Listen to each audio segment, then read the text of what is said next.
السلام علیکم ورحمۃ اللہ وبرکاتہ۔ دوستو، ہم کلیلہ دمنہ کا ترجمہ کر رہے تھے۔ میں نے اس کی 14 قسطیں کر کے اس کا میں نے ترجمہ کر دیا تھا۔ آگے کی ایک قسط کا ہم ترجمہ کرتے ہیں۔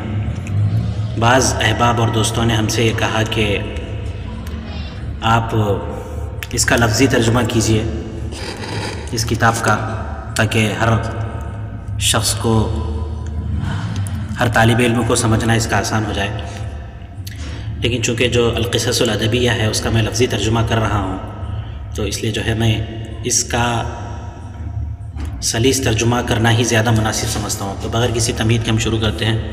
وَإِنَّمَا ضَرَبْتُ لَكَ هَذَا الْمَثَلَ، میں نے تمہارے سامنے میں مثال بیان کی ہے، لِتَعْلَمَ أَنَّكَ إِذَا غَدَرْتَ بِصَاحِبِكَ، تاکہ تمہیں پتہ چل جائے کہ تم اگر اپنے دوست کو دھوکہ دو گے تو فَلَا شَكَّ أَنَّكَ بِمَنْ سَوَاهُ أَغْدَرْ، تو اس میں کوئی شک نہیں، بے شک تم اپنے دوست کے علاوہ کو تو اور زیادہ دھوکہ دو گے۔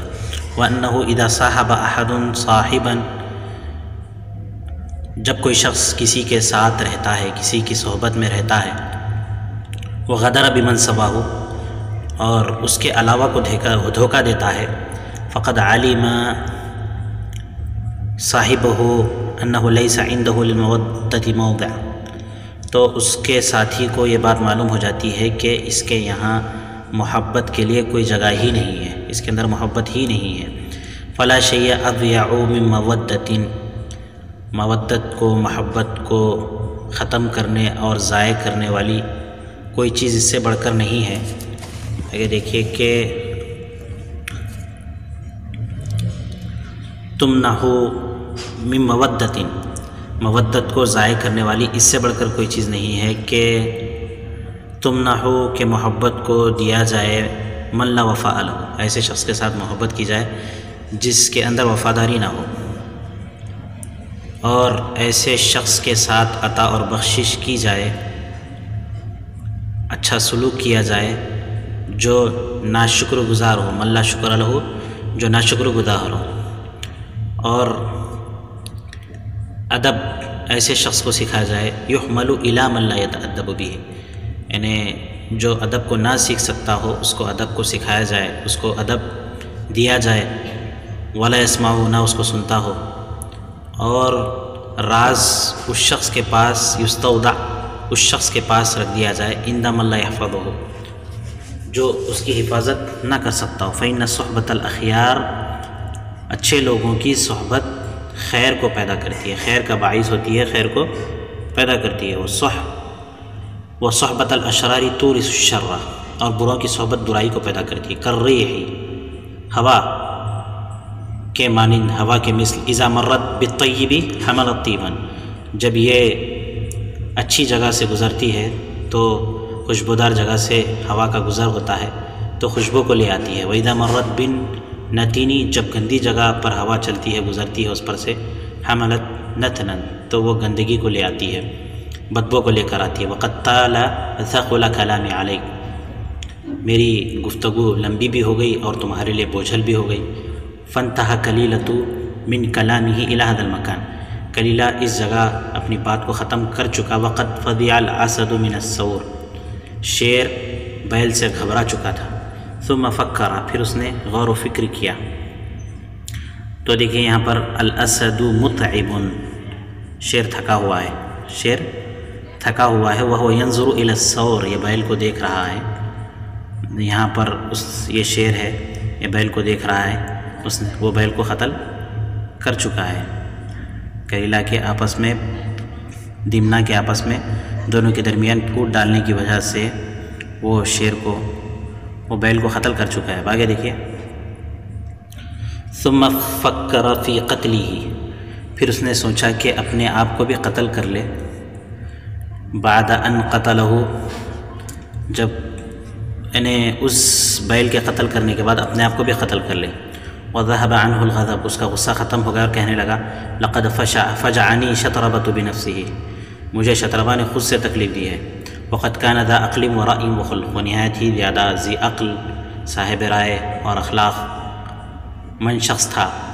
کریم شریف شخص تھا، ولا ادری لعلہ کان بریئا، مجھے یہ بھی پتہ نہیں ہے کہ وہ بالکل بری تھا، او مکذوبا علیہ، یا اس کے سلسلے میں جھوٹ کہا گیا تھا، فحزن وندم علی ما کان منہ، وہ اپنے کیے پر غمزدہ ہوا اور ندامت کا اظہار کرنے لگا، وتبین ذلک فی وجہہ، اور یہ چیز اس کے چہرے پر ظاہر ہونے لگی تھی، تبین ظاہر ہونے لگی، بصر بہ دمنۃ، دمنہ نے اس کو دیکھا، فترک محاورۃ کلیلہ، اس نے کلیلہ کی ساتھ گفتگو کرنے کو چھوڑ دیا، وتقدم الی الاسد، شیر کے جانب بڑھا، فقال له، اس سے کہا، لیہنئک الظفر، آپ کے لیے کامیابی مبارک ہو، اذ اہلک اللہ اعداءک، کہ اللہ نے آپ کے دشمنوں کو ختم کر دیا، فماذا یحزنک ایھا الملک، بادشاہ سلامت پھر آپ کیوں غمزدہ ہیں؟ تو کہنے لگا، انا حزین علی عقل شطربہ، مجھے شطربہ کی عقل مندی، اس کی درست رائے، اس کے ادب و اخلاق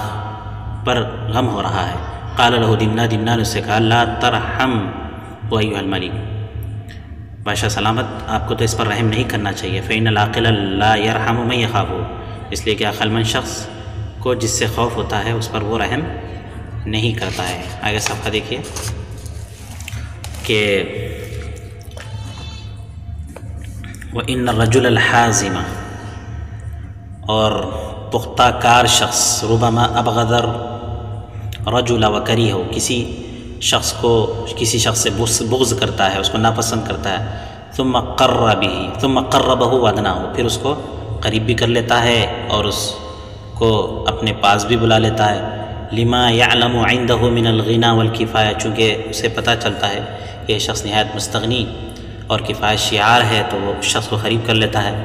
فعل الرجل المتکارہ، اس شخص کی طریقے سے جس کو زبردستی بری دوا، خراب دوا، اس کو زبردستی اس کی منفعت کی امید سے پلائی جاتی ہے۔ فعل الرجل المتکارہ علی الدواء الشنیع، کڑوی دوا پر زبردستی کیے جانے والے شخص کی طریقے سے اس کی منفعت کی امید میں، یعنی دوا کے کڑوی ہونے کے باوجود کسی کو دوا اس کے صرف فائدے کی امید میں پلائی جاتی ہے۔ ربما احب الرجل وعز علیہ، بس اوقات کوئی شخص کسی کو پسند کرتا ہے، وعز علیہ، اور وہ شخص اس کے لیے مشکل بن جاتا ہے، فاقصہ ہو تو اس کو دور کر دیتا ہے، واہلکہ، اس کو اس کے نقصان کے اندیشے سے ہلاک کر دیتا ہے، کالذی تلدغہ الحیۃ، جس کو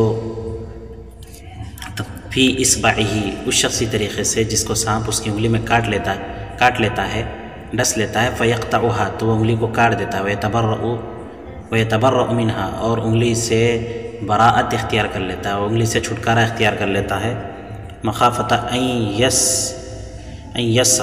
یسرا سموہا الی بدنہ، اس اندیشے سے کہ اس کا زہر اس کے سارے بدن میں سرایت نہ کر جائے۔ ورضی الاسد بقول دمنہ، دمنہ کی اس بات سے شیر راضی ہو گیا۔ ثم علم بعد ذلك بکذبہ، پھر اس کو اس کے بعد اس کی جھوٹ، اس کے دھوکہ دہی، اس کے فسق و فجور کا پتہ چل گیا، فقتلہ شر قتلۃ، اور اس کو بری طریقے سے قتل کر دیا۔ انقضى باب الاسد والثور، یہاں باب الاسد والثور ختم ہو رہا ہے۔ دوستو ہمارے چینل کو سبسکرائب کریں، بیل آئیکن کو دبائیں، ویڈیو کو لائک اور شیئر کریں، ویڈیو پر کمنٹ کریں۔ جزاکم اللہ خیرا واحسن الجزاء۔